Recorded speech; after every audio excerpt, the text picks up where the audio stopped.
గుంటూరు మిరప ఏంటో మీ సత్తా ఏంటో చూపించారు, అవునా కాదా అని అడుగుతున్నా. ఈరోజు గుంటూరు ర్యాలీ అదర్స్ మనుషులు వస్తారు కానీ మీ జోష్ చూస్తే మాత్రం ఇప్పటి కూడా నాకు అర్థం కాలేదు ఎక్కడి నుంచి వచ్చింది ఈ జోష్ అని.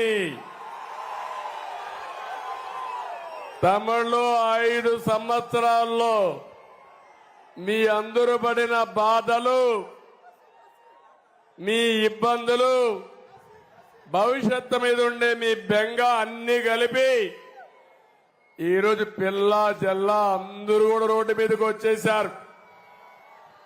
నా జీవితంలో ఎప్పుడు చూడలేదు చిన్న పిల్లలు వాళ్ళకి ఎల్లో బట్టలేసి తండ్రి భుజాల మీద ఎక్కించుకొని ఒక జెండా కూడా ఇచ్చి ఊపుతూ చంద్రన్న ఈ బిడ్డల బాధ్యత మీదే అని అన్నప్పుడు ఆ నమ్మకానికి నా జీవితం ధన్యమైపోయింది. ఏ నాయకుడైనా బతికేది నమ్మకం కోసమే బతుకుతాం, అవునా కాదా అని మిమ్మల్ని అడుగుతున్నా. ఏదైనా సంపాదించచ్చు కానీ నమ్మకాన్ని పోతే ఆ నాయకుడు మళ్లీ మనుగడ సాధించలేరు. యువత చూశాను ఈరోజు మీ యొక్క ఉత్సాహం చూస్తా ఉంటే ఆకాశానికి ఎగురుతున్నారు మీరందరూ. ఇకపోతే మా ఆడబిడ్డలు చూశాను, మగవాళ్లేనా మేమేం తక్కువ అని ఆడబిడ్డలైతే రోడ్డు మీదకి వచ్చిన విధానం చూస్తే జెండా పెట్టుకొని మగవారితో సమానంగా పోటీ పడి నడిచారంటే నాకు అనిపిస్తుంది చూసిన తర్వాత ఈ సైకో పార్టీకి డిపాజిట్లు కూడా రావు.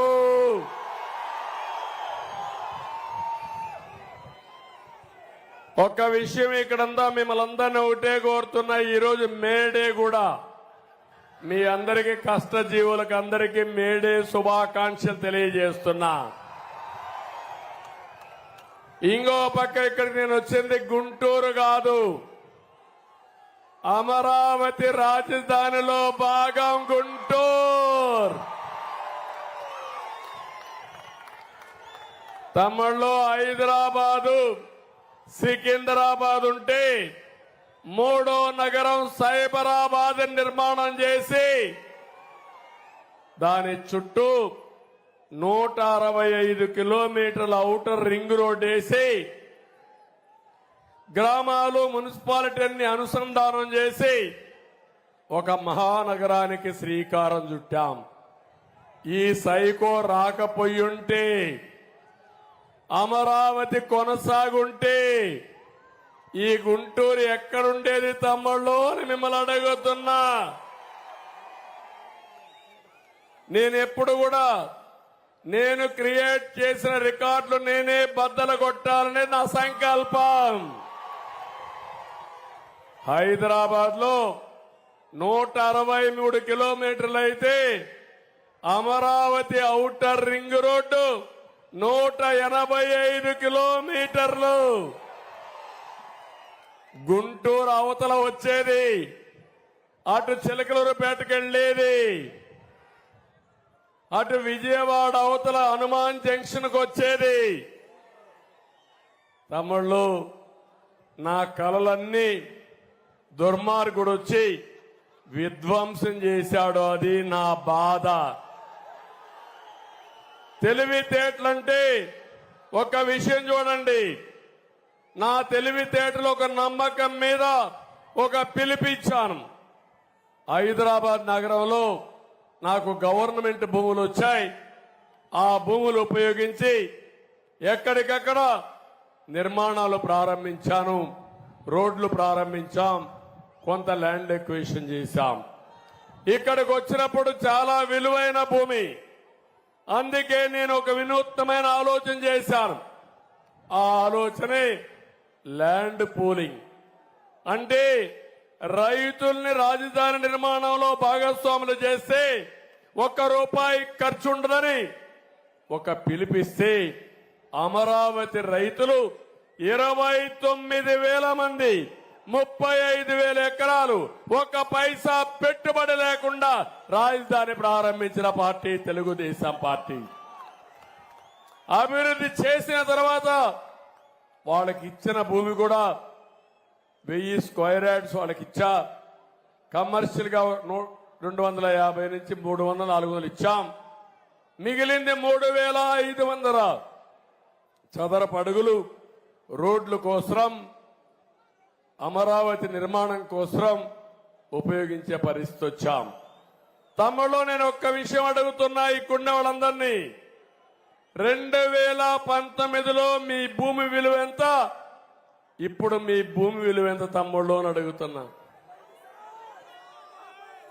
ఏమంటారు మీరు? అవునా కాదా? భూమి విలువ పెరిగిందా తగ్గిందా? మీ ఇంటి బాడుగులకు ఏమైనా డిమాండ్ ఉందా? ఇప్పుడు మీ కొనుగోలు శక్తి పెరిగిందా? ఈరోజు ఆ సైకో అంటాడు నేను అన్ని చేసేశానంటాడు. నేను అడుగుతున్నా ఇక్కడున్న వాళ్ళందరినీ, మీకు అమరావతి రాజధాని కావాలా లేదా? కావాలంటే చేతుల పైకెత్తండి. అమరావతి రాజధాని కావాలి. ఓటు మాత్రం వేయం. మళ్ళా సైకో డబ్బులు ఇస్తే ఓటు వేసేస్తాం. అంతేనా మీ యొక్క ఆలోచన? ఏంటి మీకు రోషం ఉందా లేదా?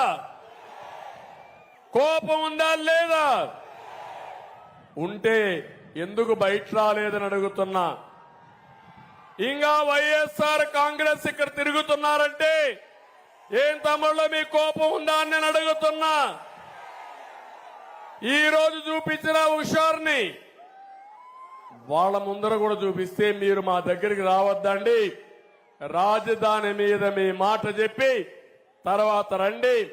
మీ నాయకుడు సైకో మాట్లాడుతున్నాడు 3 రాజధానులని మా పొట్టగొట్టి మమ్మల్ని నాశనం చేసి మా ఓటు అడగడానికి నీకు ఎక్కడ హక్కుందని మీరు అడిగే పరిస్థితి వస్తే ఈ స్థాయి వచ్చేదా తమ్ముళ్ళు అని మిమ్మల్ని అడుగుతున్నా.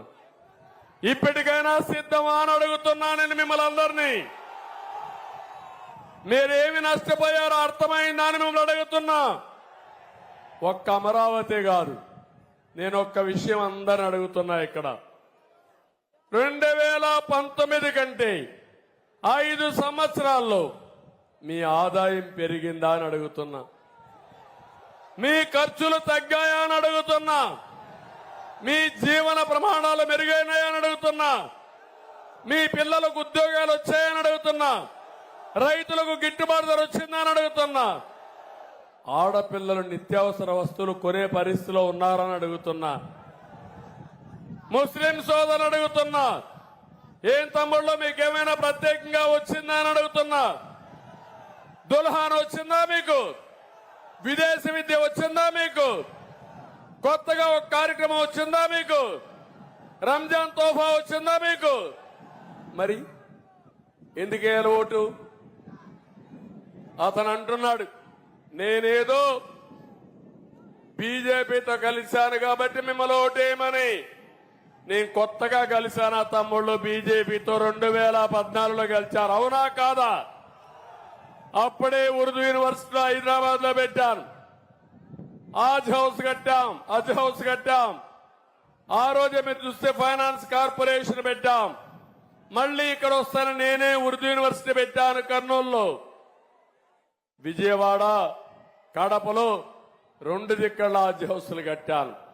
దుల్హాన్ ఇచ్చాను, విదేశ విద్య ఇచ్చాను.